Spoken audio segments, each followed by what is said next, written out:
दोस्तों नमस्कार, मैं रत्न कोहली नए वीडियो में आपका स्वागत है।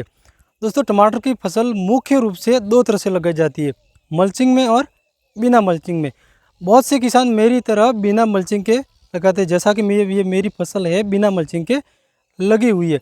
अब जो किसान भाई बिना मल्चिंग के टमाटर की फसल लगाते हैं उनके सामने आती है एक कॉमन समस्या, और वो है खेत में बहुत ही ज़्यादा अनचाहा खरपतवार हो जाना।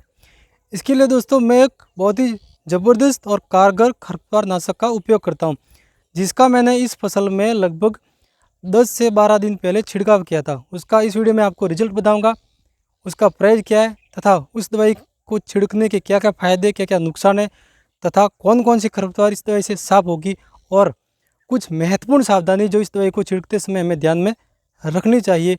सभी जानकारी इस वीडियो में आपको मिलेगी, तो वीडियो के साथ आप बने रहे। वीडियो पसंद आए लाइक कर दो, और आप हमारे चैनल पर नए हैं सब्सक्राइब भी जरूर करें। तो चलिए दोस्तों, सबसे पहले हम देखते हैं इस दवाई का रिजल्ट। देखिए ये हमारे टमाटर की फसल है, और इसमें हमने लगभग 10-12 दिन पहले उस दवाई का छिड़काव किया था। देखिए एकदम साफ फसल खड़ी है, बढ़िया, ठीक है। और आपको साइड में दिखाता हूँ, देखिए यहाँ पर भी पूरा खेत ऐसा ही साफ है। देखिए इस साइड में भी देख लीजिए, आगे आपको दिखाता हूँ, देखिए, ठीक है। ये दोस्तों रिजल्ट ये देखिए, लगभग 10-12 दिन पहले हमने छिड़काव किया था। अब दोस्तों आपको दिखाता हूँ, इस दवाई से कुछ खरपतवार साफ नहीं हुई। देखिए ये आपको दिख रहा है, ठीक है। अब दोस्तों ये है सिया घास, देखिए अब साफ दोस्तों हुई थी, लेकिन आप देख रहे होंगे, देखिए ये वापस तैयार हो गई। देखिए जलने के बाद देखिए ये वापस तैयार हो गई, देखिए, ठीक है। ये देखिए, तो अगर आपके खेत में सिया घास ज़्यादा है तो दोस्तों यह दवाई काम करेगी, लेकिन इसका अच्छा रिजल्ट आपको नहीं मिलेगा। ये आप ध्यान रखना। पूरे खेत में ऐसा रिजल्ट देखिए, पूरे खेत में, ठीक है। देखिए पूरे खेत में ऐसा शानदार रिजल्ट है इस दवाई का, देखिए। और आपको वहाँ आगे दिखाता हूँ थोड़ा सा, देखिए वहाँ पर सिया घास देखिए खड़ी है, ठीक है ना। ये देखिए, तो ऐसी सफाई हो जाती है इस दवाई से। अब जानते हो दवाई कौन सी है? दोस्तों ये दवाई है UPL की शगुन 2111, देखिए। और दोस्तों इस खेत में जो भी सफाई है वो सब कमाल है केवल इस दवाई का। इसका ये कंटेंट देखिए, आप ध्यान से देख लो, बहुत ही अजीब अटपटा नाम है। तो भाई आप इसका स्क्रीनशॉट ले लो।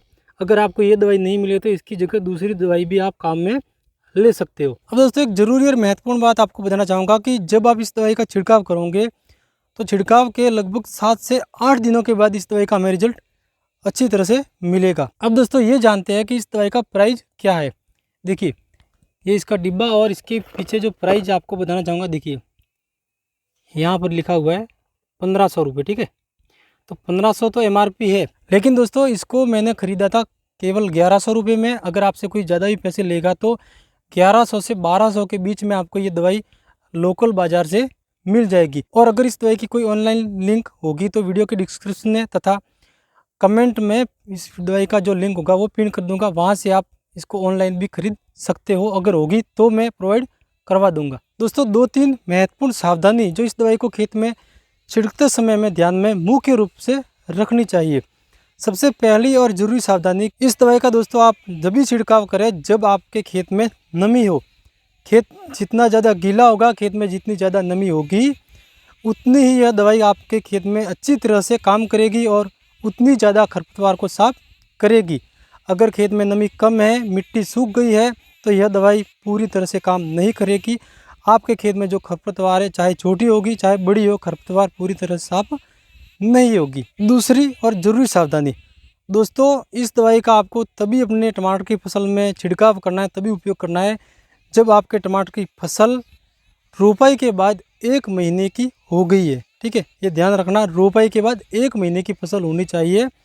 अगर रोपाई किए हुए 1 महीना नहीं हुआ है तो आपको इस दवाई का उपयोग खेत में नहीं करना है, क्योंकि इससे जो टमाटर के पौधे हैं वो भी जल सकते हैं। दोस्तों इस दवाई की एक ज़रूरी और महत्वपूर्ण विशेषता आपको बताना चाहूँगा कि अगर आपके टमाटर की फसल 1 महीने से बड़ी है, रोपाई के बाद 1 महीना हो गया है, और इस दवाई का आप उपयोग करते हो खेत में, और यह दवाई पौधों के ऊपर भी चली जाती है, तो इससे टमाटर के पौधों को कुछ भी नुकसान नहीं होगा।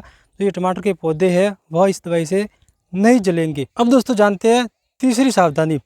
दोस्तों इस दवाई का आपको तब छिड़काव अपने खेत में कर देना है जब आपके खेत में खरपतवार छोटी हो। जितनी छोटी खरपतवार होगी उतना ही यह दवाई आपके खेत में अच्छे से काम करेगी। अगर आपके खेत में खरपतवार बड़ी हो गई है और इसका आप उपयोग करोगे तो आपको इस दवाई के पूरी तरह से फायदे नहीं मिलेंगे, क्योंकि खरपतवार बड़ी हो जाने के बाद उसको जलने में समय लगता है तथा खरपतवार पूरी तरह से साफ नहीं हो पाती। क्योंकि बहुत से किसान ऐसे भी होते हैं जब खरपतवार बहुत ज़्यादा बड़ी बड़ी हो जाती है, एक एक महीने की खरपतवार होने के बाद इस दवाई का उपयोग करते हैं। दोस्तों वीडियो के लास्ट में एक ज़रूरी और महत्वपूर्ण बात आपको बताना चाहूँगा कि आप अपने खेत में जितना हो सके कम से कम खरपतवार नाशक हर्बिसाइड का उपयोग करें, क्योंकि यह हमारी मिट्टी के लिए, हमारी ज़मीन की सेहत के लिए हानिकारक होते हैं। इससे हमारी ज़मीन को, हमारी मिट्टी को नुकसान होता है। दोस्तों वीडियो में दी गई जानकारी आपको कैसी लगी कमेंट जरूर करें। अगर वीडियो पसंद आया तो लाइक कर दो, पसंद नहीं आया तो डिसलाइक कर दो। आप हमारे चैनल पर पहली बार नए आए हैं सब्सक्राइब करें।